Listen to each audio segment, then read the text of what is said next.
उसने कहा कि ये संस्कारी ब्राह्मण है, ये संस्कारी ब्राह्मण है। तो मेरा सवाल ये नहीं है कि संस्कारी कैसा होता और कैसा नहीं होता, वो मेरा सवाल नहीं है। मेरा बड़ा सवाल है और आप सबका सवाल होना चाहिए कि हमारे देश का कानून क्या कहता है। हमारा देश का कानून कहता है कि जुर्म को देखा जाएगा, जुर्म कैसा है, किस तरह का है, उसकी बुनियाद पर मुजरिम को सजा सुनाई जाएगी। ये हमारे देश का कानून है। लेकिन अब इसको बदला जा रहा है। अब क्या कहा जा रहा है कि मुजरिम का मजहब, मुजरिम का धर्म देख करके, मुजरिम की जात को देख करके और जिसके साथ जुल्म हुआ है उसका धर्म और उसकी जात को देख करके फैसले लिए जाएंगे। नरम फैसला होगा कि गरम फैसला होगा, वो जुर्म के आधार पर नहीं होगा, वो इस आधार पर होगा कि मुजरिम की जात क्या है, उसका मजहब क्या है और जिसके साथ जुल्म हुआ है उसकी जात क्या है और उसका मजहब क्या है। ये बहुत खतरनाक बात है। इस खतरनाक बात से क्या क्या बातें निकल करके आती हैं। अभी कुछ ही दिन पहले हाथरस के अंदर हमने देखा उत्तर प्रदेश में कि एक वाल्मीकि महिला के साथ सामूहिक बलात्कार हुआ और वो मर गई। वो दलित जात की थी और उसके बलात्कारियों को बचाने के लिए हमारी जो योगी सरकार है उसने एड़ी चोटी का जोर लगा दिया, क्योंकि जो मुजरिम थे, जो अपराधी थे वो उनकी जात के थे और जो पीड़िता थी वो वाल्मीकि जात की थी। तो ये मामला चल पड़ा है हमारे देश में। ये मत सोचिए कि ये अभी इसकी शुरुआत हुई है, ये चल पड़ा है। और ये जो 11 लोगों को छोड़ा गया है, अगर इसके खिलाफ हम लोग लड़ते नहीं हैं, अगर हम लोग अपनी आवाज को उठाते नहीं हैं, अगर हम लोग सड़कों पर आते नहीं हैं, तो ये जान लीजिए कि ये सरकार किसी को भी छोड़ने वाली नहीं है। ये सरकार सबका हक छीनने वाली है, ये सरकार सबका अधिकार छीनने वाली है। किसी को भी जिंदा रहने का हक इस देश के अंदर नहीं रहेगा। अगर वो गरीब हैं, अगर वो दलित हैं, अगर वो अल्पसंख्यक हैं, अगर वो मजदूर के घर में पैदा हुए हैं, अगर वो किसान के घर में पैदा हुए हैं, अगर वो महिला है। इसलिए आप सबसे हम यही कहना चाहते हैं, हाँ हम लोग कोर्ट गए हैं, सुप्रीम कोर्ट ने हमारी याचिका को मंजूर किया है, लेकिन मुझे लगता है कि उनकी मंजूरी के पीछे भी कहीं न कहीं आपकी आवाज है। अगर हमारा देश चुप रहता, अगर हमारे लोग खामोश रहते, तो हो सकता है कि उस सुप्रीम कोर्ट के अंदर भी जो थोड़ी बहुत हमको सुबुहार दिखाई दी, जो थोड़ी बहुत हमको हरारत दिखाई दी, वो भी न दिखाई देती। इसलिए न्याय पाने के लिए हम कोर्ट जाएंगे, हम सड़क पर खड़े होंगे, हम ज्ञापन देंगे, लेकिन सब लोग तय कर लो कि न्याय पाने के लिए हम चुप बैठने वाले नहीं हैं, हम डरेंगे नहीं। किस बात का डर?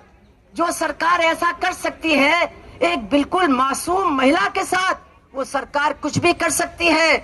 इससे अब डरने की जरूरत नहीं है। अब इतनी ताकत पैदा करो कि ये सरकार हमसे डरे और ये सरकार कुछ दिन के बाद यहाँ से जाए। अपनी जान बचाने के लिए हमको ऐसा ही करना होगा। इतना कह करके आप सबका बहुत बहुत धन्यवाद देते हुए मैं अपनी बात को खत्म करती हूँ। इनकलाब जिंदाबाद, हमारी एकता जिंदाबाद, हमारी एकता जिंदाबाद, न्याय की हमारी ये लड़ाई नहीं रुकेगी।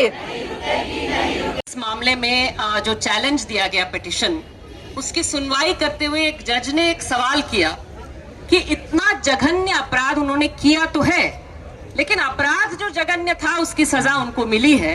यहाँ हम सिर्फ ये देखने आए हैं कि इनको जो जल्दी छोड़ा गया वो कानूनी था नहीं था। तो मैं इस बहाने उस सवाल का जवाब देना चाहती हूँ पूरे देश को, सारे देश की महिलाओं की तरफ से, कि यहाँ मामला वो नहीं है। मामला है कि इस जघन्य अपराध को, एक मुस्लिम महिला का सामूहिक बलात्कार करने के लिए, उसकी माँ, उसकी बहन का सामूहिक बलात्कार करने के लिए, उसके परिवार के 11 लोगों का सफाया करने के लिए, उसके 3 साल की बच्चे का सर फाड़ करके उसकी हत्या करने के लिए उनको जल्दी छोड़ा गया है। उनको रिवॉर्ड दिया गया है। ये रिमिशन नहीं है, ये रिवॉर्ड है। उनको छोड़ा गया है इस अपराध को करने के लिए। और करने के लिए उनको माला पहनाया जा रहा है, मिठाई दी जा रही है। इसीलिए माला मिठाई वरना किस बात की है? माला मिठाई इस बात की है 2022 में गुजरात के वोटरों को कहने के लिए, जो 2002 में हो सकता है पैदा भी नहीं हुए हो, उनको कहने के लिए कि भाई बलात्कारियों के साथ, मुस्लिम महिलाओं के बलात्कारी हत्यारों के साथ हम हैं, किया था हम ही लोगों ने, उसको याद करके हमें वोट दो। मैं उम्मीद करूंगी कि गुजरात का हर नौजवान, हर नवयुवती, हर वो वैसा व्यक्ति जो 2002 में हो सकता है पैदा ना हुआ हो, बच्चा रहा हो उस समय, वो इसमें लीड ले कहने के लिए कि आप हमारा अपमान कर रहे हैं। ये कह करके कि बलात्कार दिखा दिखा करके हमसे वोट मांग रहे हैं, आप हमारा अपमान कर रहे हैं। और मैं बिल्कुल आखिरी बात ये कहना चाहती हूं कि ब्राह्मण हो, संस्कारी हो कह करके कहा जा रहा है कि छोड़ा गया। मनुस्मृति राज इस देश में लाने की तैयारी है, बाबा साहब के संविधान को हटाने की तैयारी है, ये आज हम सबको आगाह किया जा रहा है। तो हम साफ इसमें कहना चाहते हैं कि हम बिल्किस बानो के साथ हैं। प्रधानमंत्री से कहना चाहते हैं टेक हर नेम, से her name, say Bilkis Bano sorry, apologise to Bilkis Bano, Bilkis Bano से माफी मांगो। आपके जुबान से हम माफी सुनना चाहते हैं कि हमारे राज में आपका बलात्कार हुआ, हमारे गुजरात मॉडल के तहत उन बलात्कारियों को जो है रिवॉर्ड मिल के छोड़ा गया, इसको मैं खत्म कर रहा हूं। वापस जाएं ये लोग जेल के सलाखों के पीछे। हम माफी सुनना चाहते हैं प्रधानमंत्री से जो आज गुजरात के दौरे पर हैं। सलाम करती हूं।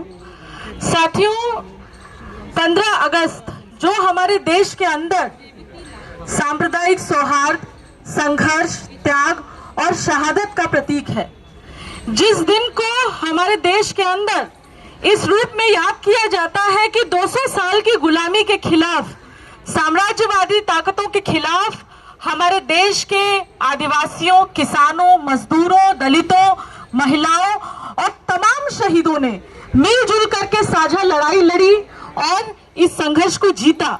ये दिन भगत सिंह के लिए याद किया जाता है, अशफाक के लिए याद किया जाता है, बिस्मिल के लिए याद किया जाता है। लेकिन एक ऐसे खास दिन को हमारे देश की सरकार ने एक डे ऑफ शेम के तौर पर बदल दिया कि उस दिन हमने देखा कि गोधरा के अंदर जो दंगा हुआ था, जिस तरीके से हमने देखा कि बिल्किस बानो के पूरे मामले में किस तरीके से 11 लोगों को छोड़ दिया गया और ये कह करके छोड़ा गया कि वो संस्कारी ब्राह्मण थे। ये कह करके छोड़ा गया और सिर्फ छोड़ा ही नहीं गया, बाकायदे फूल, माला और तिलक से उनका स्वागत किया गया। मुझे लगता है कि ये बेहद ही शर्मनाक है। ये हमारे देश के अंदर एक बड़ा मैसेज देता है कि हमारे देश के अंदर महिलाएं सुरक्षित नहीं हैं। ठीक उसी समय जब प्रधानमंत्री जी भाषण में, हालांकि अधिकतर समय वो झूठ ही बोलते हैं, बड़ी बड़ी बातें कर रहे थे, कह रहे थे कि अगर देश का विकास होना है तो महिलाओं का सम्मान देना होगा, और उनके ही होम स्टेट में हम देखते हैं कि इस तरह की शर्मनाक घटना होती है। यही इनके आजादी के अमृत महोत्सव का पैगाम है कि देश के अंदर महिलाएं, दलित, मुसलमान सुरक्षित नहीं है। आज जब हम देख रहे हैं कि हमारे देश के अंदर तमाम तरह के लोग जो संघर्ष की आवाज थे, उनको जेलों के अंदर बंद करके रखा गया है। हमारे देश के अंदर कई मुसलमान, कई महिलाएं, कई दलित, कई आदिवासी अपनी जमीनें बचाते हुए, संघर्ष बचाते हुए, इस देश को बचाते हुए जेलों के अंदर बंद है। उस समय उनके बारे में कोई बात नहीं होती, उनको छोड़ने के बारे में कोई बात नहीं होती, बल्कि उन लोगों को छोड़ा जाता है जो लोग हम देखते हैं कि इस तरह के अपराध, इस तरह के रेप जैसे जघन्य अपराध के अपराधी हैं। ये बिल्कुल एक पॉलिटिकल मोटिवेटेड मैसेज है। और मेरा मानना है कि ये फैसला जो आया है, ये फैसला सिर्फ बिल्किस बानो के लिए नहीं है, ये फैसला हमारे देश की तमाम महिलाओं के लिए है जो जस्टिस में विश्वास करती हैं और उसके लिए लड़ रही हैं। ये फैसला हमारे देश के लोकतंत्र के लिए है कि हमारे देश का लोकतंत्र खतरे में है। ये फैसला हमारे देश के उन तमाम लोगों के लिए है जो न्याय में विश्वास करते हैं और उसके लिए आंदोलन लड़ रहे हैं। आज जब हम सारे लोग यहाँ पर इकट्ठा हुए हैं तो मुझे लगता है कि ये मैसेज देना जरूरी है कि आप इस तरीके से